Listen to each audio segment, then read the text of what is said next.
భగవద్గీత 2వ అధ్యాయం 6వ శ్లోకం. న చైతద్విద్మః కతరన్నో గరీయో యద్వా జయేమ యది వా నో జయేయుః యానేవ హత్వా న జిజీవిషామస్తేవ స్థితాః ప్రముఖే ధార్తరాష్ట్రాః.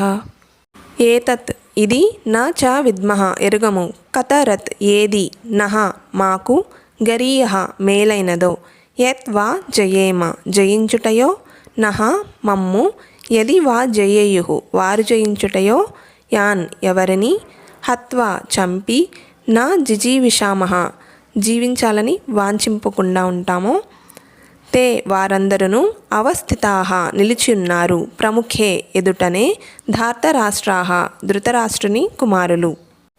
భావం: వారిని జయించుట ఉత్తమమో లేక వారిచే జయింపబడుట ఉత్తమమో మేము తెలియకున్నాము. ధృతరాష్ట్రుని తనయులను చంపినచో మేమిక జీవించి ఉండడం వ్యర్థం.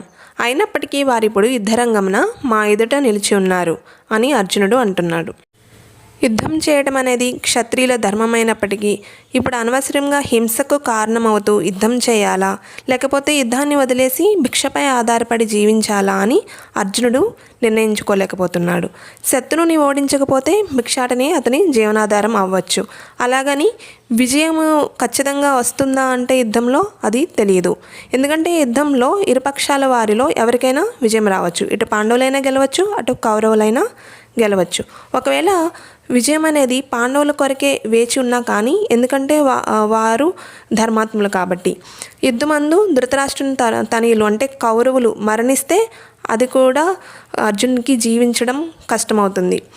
అట్టి పరిస్థితుల్లో అది ఇంకో రకంగా అపజయం అవుతుందని అర్జునుడు భావిస్తున్నాడు. ఈ సందేహాలన్నీ అర్జునుడు కృష్ణుని దగ్గర చెప్తున్నాడు.